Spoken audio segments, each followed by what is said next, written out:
Hey guys, welcome back to my channel. तो आज इस वीडियो में मैं बनाने वाली हूँ ये डबल लेयर डिज़ाइनर गरारा, जिसको बनाना बहुत ही इजी है। तो वीडियो बहुत छोटी है, तो वीडियो को एंड तक ज़रूर देखें। तो ये मेरा मटेरियल है जो टोटल मैं गरारा बनाने में यूज़ करूँगी। तो ये मेरा टापेटा फैब्रिक है जिसको मैं लाइनिंग के लिए यूज़ करूँगी। सबसे पहले मैं नेट फैब्रिक की कटिंग कर लेती हूँ, जो मेरा मेन फैब्रिक है। तो नेट फैब्रिक को मैं इस तरह से 4 फोल्ड कर रखा है मैंने अभी। तो इसको मैं डबल फोल्ड कर लूँगी, जो हो जाएगा 8 लेयर में, यानी जो मेरी बड़ी वाली लेयर है गरारा की नीचे वाली, सबसे पहले मैं उसकी कटिंग करूँगी। तो इस तरह से मैंने इसको 8 लेयर में ट्रायंगल शेप में फ़ोल्ड कर लिया है। अब मैं यहाँ से लेंथ ले लेती हूँ, जितनी भी घुटने से लेकर और नीचे टो तक मुझे जितनी भी लेंथ चाहिए वो मैं रख लूँगी। तो यहाँ मेरा इजीली आ जाएगा। तो मैं आपको अभी दिखा देती हूँ मैं किस तरह से कर रही हूँ। तो सबसे पहले मैं इस तरह से, ये मेरा अम्ब्रेला शेप है, इसमें फुल फ्लेयर आ जाएंगी। अब मैं यहाँ से अपने नी राउंड का 4th पार्ट लगाऊंगी और इसकी मैं इस तरह से कटिंग कर लूँगी। तो ये मेरी लॉन्ग वाली लेयर हो गई है गरारा की। तो ये इसकी 2 लेयर हैं, तो मैं आपको अच्छे से खोल के दिखा देती हूँ। तो ये मेरी अम्ब्रेला शेप में 2 लेयर कटिंग हो चुकी हैं। इसी के साथ मैंने बिल्कुल सेम इसी तरह से ऊपर वाली लेयर भी कट कर ली है, जिसको मैंने 6 इंच छोटा रखा है। तो ये हमारी मेन फैब्रिक की कटिंग हो चुकी है। अब हम लाइनिंग की कटिंग करेंगे। तो लाइनिंग के लिए भी मैं अम्ब्रेला शेप में ही कट करूँगी कुछ इस तरह से। तो आपको दिखा देती हूँ, ये इस तरह से डबल फोल्ड है। अब मैं इसको एक बार और फोल्ड करूँगी। तो ये 8 लेयर हो चुकी है। इस तरह से मैं अर्ज़ के अकॉर्डिंग ही, जितना अर्ज़ है, इसका काफ़ी अर्ज़ है तो ये इतना ही काफ़ी रहेगा। अब मैं इसको ट्रायंगल शेप में इस तरह से 4 फोल्ड कर लूँगी और ये मेरे नीचे वाले घेरे में इस तरह से आराम से आ जाएगा। तो ये मैंने सबसे लंबी वाली लेंथ जो हमारी बड़ी वाली लेयर है गरारा की, उसे रख कर नापा है और यहाँ से मैंने इसकी लेंथ को इससे 1 इंच कम कर लिया है इस तरह से। तो ये देखिए मैं यहाँ पर 1 इंच कम कर रही हूँ। तो जो हमारी लाइनिंग है उसकी भी कटिंग हो चुकी है। इसके बाद हम गरारा का जो हमारा ऊपर वाला पार्ट होता है, यानी जो हमारा जिसमें हम बेल्ट लगाएंगे, वो वाला कट करते हैं। तो उसके लिए हम कमर से लेकर नी लेंथ तक लेंगे, जितनी भी लेंथ आती है। क्योंकि इसका अर्ज काफ़ी है तो मैंने इसको 4 फोल्ड कर लिया है। अब वन साइड से मैं यहाँ से इसकी लेंथ लूँगी जो 23 इंच रहेगी। तो ये मैं 23 इंच पर कट कर देती हूँ। अब ऊपर से मैं कमर का 4th पार्ट करूँगी और उसमें 2 इंच ऐड करूँगी। जैसा हम नॉर्मली प्लाजो पैंट में कट करते हैं, सेम उसी तरह से हमें ये आसन बनाना है। तो उतना ही मैंने लगभग यहाँ से आसन ले लिया है और आसन को लिए 2 इंच आगे और बढ़ा दूँगी।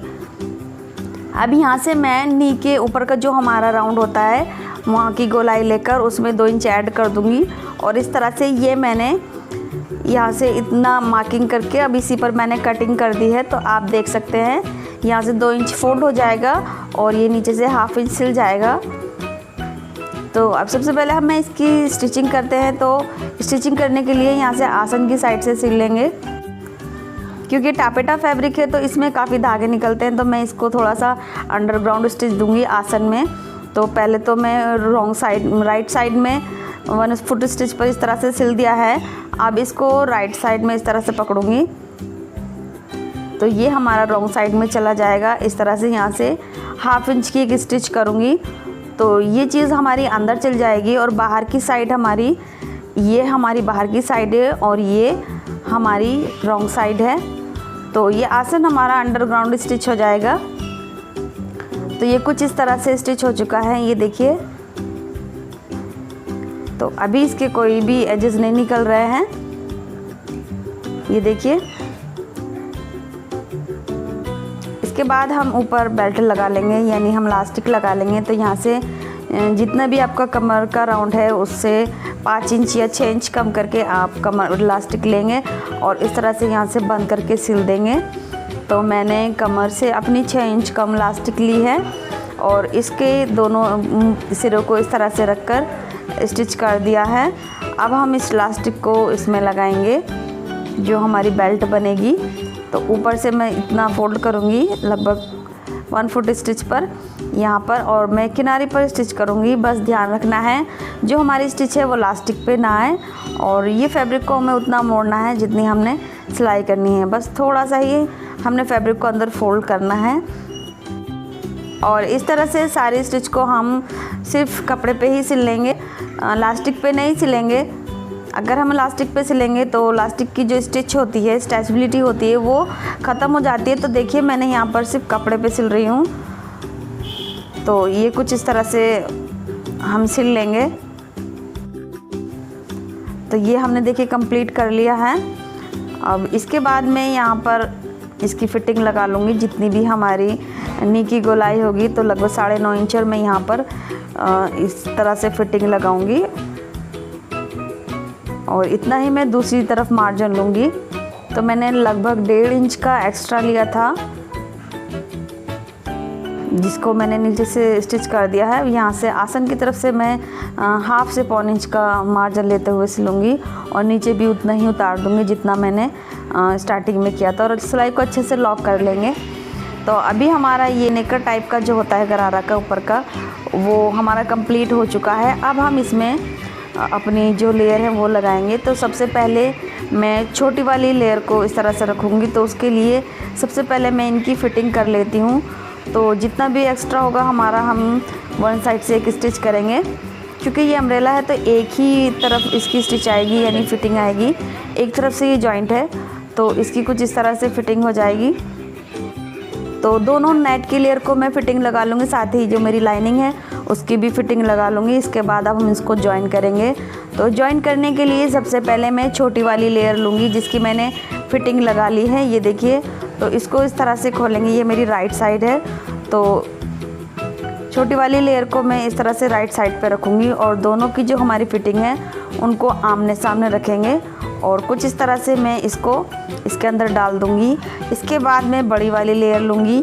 बड़ी वाली लेयर के लिए भी मैं फ़िटिंग को फ़िटिंग के साइड में रखूँगी और जो हमारी बंद साइड है उसको एक तरफ करेंगे। इसके बाद मैं जो लाइनिंग होगी उसको रखूँगी।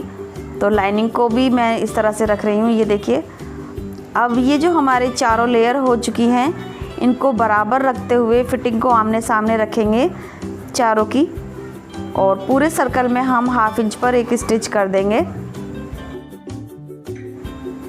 तो यहाँ पर ये देखिए हम स्टिच कर रहे हैं इस तरह से चारों लेयर को बराबर मिलाकर रखना है और 1/2 से 1.25 इंच की दूरी का लेकर हमने मार्जिन लेना है और इसको पूरा सिलना है। तो ये देखिए दोनों मैंने इस तरह से कंप्लीट कर दिए हैं। ऊपर हमारी छोटी लेयर है और नीचे बड़ी लेयर है, उसके नीचे हमारी लाइनिंग है। ये देखिए, अब इसको हम इतना फोल्ड कर देंगे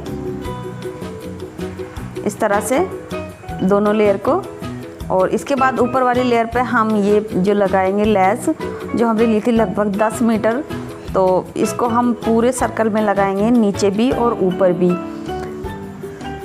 इसी तरह से मैं दूसरे वाले ये वाली लेग में भी मैं कर लूँगी, जिस तरह से मैं इधर करूँगी। और मैं यहाँ पर जो हमारा नी का जॉइंट है यहाँ पर भी इसको लगाऊंगी और इसको आपको फाइनल लुक दिखाती हूँ बनने के बाद ये कैसा बना है। तो गाइज़, ये रहा हमारे गरारे का फाइनल लुक। कैसा लगा आपको गरारा, आप प्लीज़ कमेंट बॉक्स में ज़रूर बताएं। और ये हमारी कुर्ती हाई लो में बनी है, जिसका वीडियो मैं अपने चैनल पे ऑलरेडी पोस्ट कर चुकी हूँ, और इसकी स्लीव भी मैंने गरारा के जैसे बनाई है डबल लेयर में। और कुर्ती पर और गरारे पर जितने भी बीट्स लगाए हैं ये मैंने घर पर लगाए हैं मशीन से, जिसका मैंने कुर्ती के ट्यूटोरियल में अच्छे से वीडियो को समझाया है कि मोती कैसे लगाते हैं ड्रेस पर। तो कैसा लगा आपको ये गरारे का ट्यूटोरियल, प्लीज़ कमेंट बॉक्स में ज़रूर बताएं। और इस वीडियो से रिलेटेड आपकी कोई भी क्वेरीज़ है तो कमेंट बॉक्स में ज़रूर पूछें। अगर आप मेरे चैनल पे नए हैं तो प्लीज़ चैनल को सब्सक्राइब करके बेल बटन ज़रूर दबाएं, ताकि मेरे आने वाली सभी वीडियो की नोटिफिकेशन आपको मिलती रहे। तो मिलते हैं अगले क्रिएटिव आइडियाज़ के साथ, तब तक के लिए bye, take care, thanks for watching.